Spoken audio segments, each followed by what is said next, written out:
ચાલો, નમસ્કાર વિદ્યાર્થી મિત્રો. સરસ મજાના આજે તમારી સમક્ષ રજૂઆતો કરવા જઈ રહ્યો છું. આજનું તમે ટાઇટલ જોઈને તમને ખ્યાલ આવી જશે કે ભાઈ શેની ચર્ચા કરવા જઈ રહ્યા છીએ. તમે જોઈ શકો છો કે સ્ટાન્ડર્ડ 10 જીએસએબી અને માય સોંગ નામની જે પોએમ જે છે કે જેની રજૂઆત કરવામાં આવી છે આપણા રવિન્દ્રનાથ ટાગોર દ્વારા, તે પોએમ ને આજે શબ્દસહ અને લાઈન બાય લાઈન આપણે સમજશું.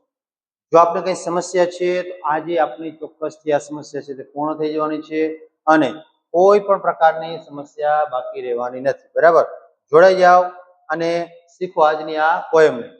તો આ પોએમ જે છે તેની અંદર માય સોંગ ની વાત છે, એટલે કે મારું ગીત.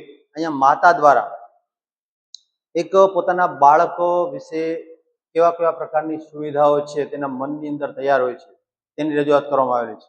તો અહીંયા તે રજૂઆત ને આપણે જાણીએ અને સરસ મજાની રીતે તેને માણીએ. બરાબર, હજુ સુધી તમે ચેનલ પર નવા છો તો ચોક્કસથી અશોક નકુમ કરી અને જોડાઈ જાઓ અને ત્યાં આવી સરસ મજાની પોએમની સાથે બધા જ યુનિટ છે અને ગ્રામરના ટોપિક છે તમને જાણવા અને માણવા મળશે. ચાલો શરૂઆત કરી દઈએ આજના આપણા ગીતની. બરાબર, તો આપણે જોઈ શકીએ છીએ ઇંગ્લિશ સેકન્ડ લેંગ્વેજ ની અંદર જે આપણે ભણીએ છીએ અને કોના દ્વારા રજૂ કરવામાં આવેલું છે તો કે રવિન્દ્રનાથ ટાગોર દ્વારા. બરાબર, તો હવે જોઈએ આપણે પોએમનું નામ શું છે તો કે માય સોંગ. બરાબર, તો અહીંયા એક બાળક અને તેમના માતાની રજૂઆત કરવામાં આવેલી છે અને જોઈએ ગીતની અંદર શું કહે છે. માય સોંગ, કે ધીસ સોંગ ઓફ માઇન્ડ, એટલે કે આ મારું ગીત છે તે શું કે છે, will wind its music.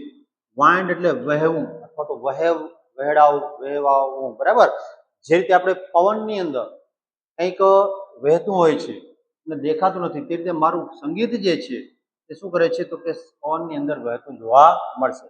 Around you એટલે કે તારી આસપાસ. તેના બાળકને કહે છે તારી આસપાસ મારું આ મધુર સંગીત સ્વરૂપનું જે શું છે તો કે સોંગ છે તે તારી આસપાસ જોવા મળશે. માય ચાઇલ્ડ, હે મારા બાળક, કે આ તારી પાસે રહેશે.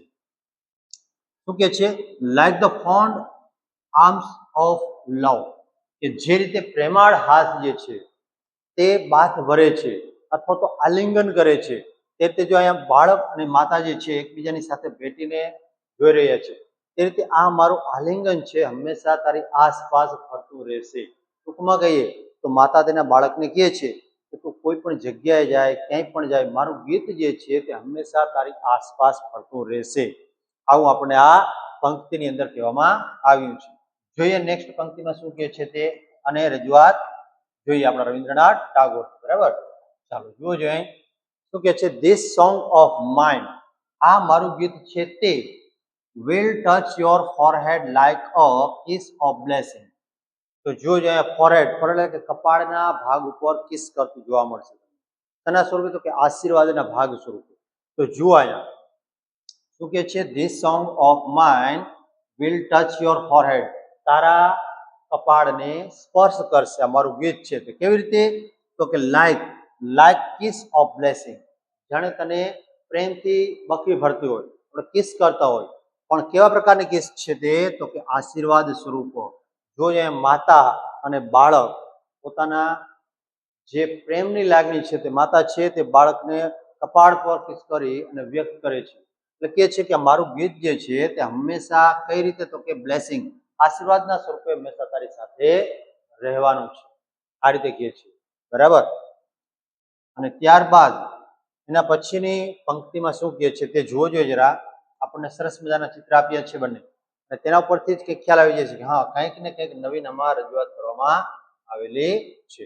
જોઈએ when you are alone. Alone એટલે કે શું થાય તો કે એકલા.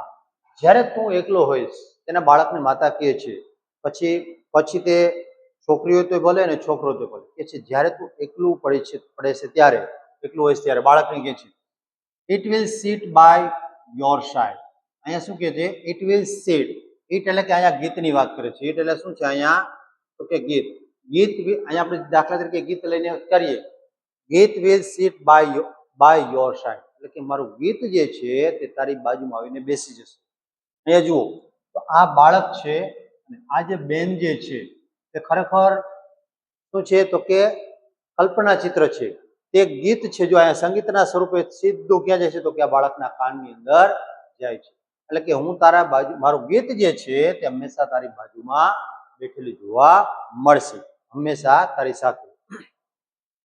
અને પછી શું કહે છે, and whisper in your air. Whisper એટલે કે કહેવું, અહીંયા થશે કહેવું અથવા ગણગણવું. શું થશે? ગણગણવું અથવા તો બોલવું, કંઈક રજૂઆત કરવી. તો જ્યારે તું એકલો પડીશ ત્યારે મારું ગીત છે તે તારી પાસે આવશે અને તારા કાનની અંદર આવીને શું કહેશે તો કે કંઈક સંદેશો આપશે. બરાબર? તો હંમેશા મારું ગીત છે તે તારી સાથે રહેશે. પછી કે છે when you are in crowd. Crowd એટલે કે ટોળું. શું થાય કે ટોળું. જ્યારે તું ટોળામાં હોઈશ, જો અહીંયા ઘણા બધા લોકો છે, બરાબર, આ લોકોની આસપાસ તમે જ્યારે જાઓ છો ત્યારે ટોળામાં આપણો આ બાળક જે છે તે ટોળાની અંદર ઉભો છે એવું કે છે ને. પછી કે છે it will fans your about. અહીંયા ઇટ એટલે કે સોંગ જે છે તે ફેન્સ, ફેન્સ એટલે કે શું થાય તો કે સરસ મજાની રીતે તેને રક્ષા કવચનું સર્જન કરશે. આપણે જે રીતે વાડ કરીએ છીએ તે રીતે આ એક રક્ષાના વાડ સ્વરૂપે તમારા આસપાસ રહેતું જોવા મળશે. ફેન્સ એટલે કે વાડ અથવા તો રક્ષા કવચ. બરાબર? વિથ અલુફનેસ એટલે કે અલુફનેસ તારી આસપાસ વીંટળાયેલું રહેશે. બરાબર? તો તમે જુઓ છો કે ગીત જે છે તે હંમેશા બાળકની સાથે રહેશે, આવું તેની માતા દ્વારા કહેવામાં આવ્યું છે. બરાબર? તો આ રીતે બાળક જે છે તે પોતાની માતાથી રક્ષાયેલું રહે છે એવું તે માને છે. અને હવે ત્યાર પછી જોજો અહીંયા બાળક જે છે તે ચોપડીની પાંખોની સાથે જાણે આકાશની અંદર નિર્વિઘ્ન અથવા તો કોઈ પણ પ્રકારની સમસ્યા વગર આપણને ઉડતું જોવા મળી રહ્યું છે. જુઓ, my song will be like. મારું ગીત જે હશે તે કેવું હશે તો કે like a pair of wing. Pair એટલે કે જોડી અને વિંગ એટલે પાંખો. એક પાંખની જોડી સ્વરૂપે તારી સાથે હશે મારું ગીત. બરાબર? જોજો ત્યાર પછી શું કે છે ટુ યોર ડ્રીમ. હવે આ પાંખની જોડી જે છે તે લાગશે કઈ જગ્યાએ તો કે તમારા સ્વપ્નને તે પાંખ સ્વરૂપે ઉડાડવા માટે તૈયાર થઈ જશે મારું ગીત. તો અહીંયા લાઈન બાય લાઈન જોઈએ તો શું કે છે કે my song will be like a pair of wing to your dream. મારું ગીત જે છે તે તારા સ્વપ્નની પાંખો બનશે અને તારે જે અપેક્ષાઓ છે તેને પૂર્ણ કરવાનો પ્રયત્ન કરશે. પછી કે છે it will transport your heart. તે તારું હૃદય જે છે તે એક સ્થળેથી બીજા સ્થળે લઈ જશે. બરાબર? ક્યાં તો કે to the verge of the unknown. અને એવી જગ્યાએ અનનોન જગ્યાએ છે તે ત્યાં અને આ મારું ટ્રાન્સપોર્ટ એટલે કે હૃદય જે છે તે શાંતિપૂર્ણ એક જગ્યાએથી બીજી જગ્યાએ લઈ જવામાં તને મદદરૂપ થશે. આ મારું ગીત છે અને હંમેશા તારી સાથે રહેશે. નેક્સ્ટ પંક્તિની ચર્ચા કરીએ તો તેમાં શું કે છે જોજો. એ સરસ મજાનું ચિત્ર છે, તમે જોઈ શકો છો. ચિત્રના આધારે જ ખ્યાલ આવશે કે કંઈક નવીન બાબત રજૂઆત કરેલી છે. તો શું કહે છે it will be like faithful star overhead. અને તે એટલે કે ગીત જે છે તે શું થશે ફેથફુલ. ફેથફુલ એટલે કે વિશ્વાસ પાત્ર. શું થશે? વિશ્વાસ પાત્ર. શું કે છે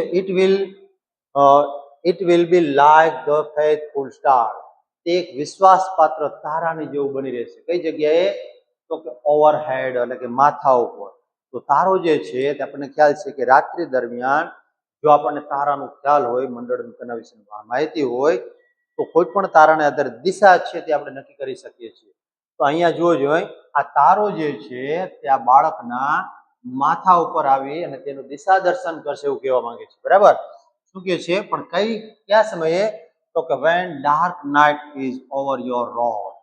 જ્યારે કાળ રાત્રિ જે છે તે તારા રસ્તા ઉપર, જો અહીંયા રસ્તા ઉપર જ્યારે આ કાળ રાત્રિ આવીને અંધકાર ફેલાવે છે ત્યારે શું કરશે તો કે આ જે તારો જે છે તે તેને રસ્તો બતાવવામાં મદદ કરશે. બરાબર? તો તમે જુઓ છો કે અહીંયા કોઈ પણ પરિસ્થિતિમાં બાળકની સમક્ષ આ સરસ મજાની રજૂઆત છે તે કોણ કરશે તો કે માં છે, પોતાના ગીત દ્વારા રજૂ કરે છે. બરાબર? આગળ જઈએ અને ચર્ચા કરીએ તેના પછીની પંક્તિની. તેમાં શું કહે છે જોજે સરસ મજાની આંખની અંદર ઘણું બધું ચિત્ર દોર્યા છે. તો અહીંયા જો કે છે માય સોંગ વિલ, મારું ગીત જે છે will sit in the pupils of your eyes, મારું ગીત જે છે તે તારી આંખની કીકીમાં આવીને બેસશે. શું કરશે? તો કે આંખની કીકીમાં જો વચ્ચોવચ આવી અને મારું ગીત છે ત્યાં બેસવાનું છે. And will carry your site, અને તારું અહીંયા કેરી યોર સાઇટ, એટલે કે દ્રષ્ટિ જે છે તેને શું કરશે? તો કે ઉંચકીને લઈ જશે. એ જગ્યાએ તારું જ્યાં ગંતવ્ય છે તે જગ્યાએ. બરાબર. તો અહીંયા કહે છે it will and will carry your site into the heart of things, તે વસ્તુઓના હૃદય સુધી તારી દ્રષ્ટિને દોરીને લઈ જશે. ટૂંકમાં કહીએ તો જે કંઈ પણ સમસ્યા છે તે સમસ્યાનું સમાધાન કરવા માટે મારું ગીત જે છે તે હંમેશા તારી સાથે રહેવાનું છે. બરાબર. તો જો આ રીતે આ ગીત જે છે તેના દ્વારા રજૂઆત કરવામાં આવેલી છે. ચાલો, બરાબર વિદ્યાર્થી મિત્રો. તો ત્યાર પછીની ચર્ચા કરીએ તો અહીંયા જોજો તમે શું કહે છે, એન્ડ when my voice, જ્યારે મારો અવાજ જે છે તે is silent in death, એટલે કે મારો અવાજ, મારું ગીત જે છે, મારે બોલવાની મારી ક્ષમતા છે ત્યારે તે શાંત થઈ જશે. મીન્સ કેવા શું માંગે છે કે જ્યારે હું મૃત્યુ પામીશ ત્યારે. બરાબર. My song will speak in your living heart, મારું ગીત જે છે તે હંમેશા ગીત ગાતું રહેશે, એટલે કે જીવંત રહેશે. ક્યાં? તો કે તારા જીવંત હૃદયની અંદર. હું ભલે મૃત્યુ પામું, હું ભલે ન હોય, પણ મારું ગીત જે છે તે હંમેશા તારા હૃદયની અંદર થશે, તો કે ગુંજતું રહેશે, ગણગણતું રહેશે, હંમેશા અવાજ જે છે તે સુમધુર ચારે બાજુ ફેલાવતું રહેશે. બરાબર. તો જો આ રીતે રવિન્દ્રનાથ ટાગોર દ્વારા રજૂઆત કરેલી કવિતા જે છે તે બાળકના હૃદય સુધી પહોંચી જાય છે અને સરસ મજાની રીતે આપણને રજૂઆત કરી છે. વિદ્યાર્થી મિત્રો, આજની આ પોએમ જે છે કેવી લાગી તે ચોક્કસથી મને જણાવવાનું છે. અને જો તમને ગમે તો લાઈક કરો, તમારા મિત્રોની સાથે શેર કરો, ચેનલને સબસ્ક્રાઈબ કરવાનું ચોક્કસથી ભૂલતા નહીં. નેક્સ્ટ પોએમ માટે આપણે તૈયાર રહીશું. ખૂબ જ ટૂંક સમયમાં તમારી સમક્ષ બીજી પોએમ છે રજૂઆત કરીશ. જય હિન્દ, જય ભારત.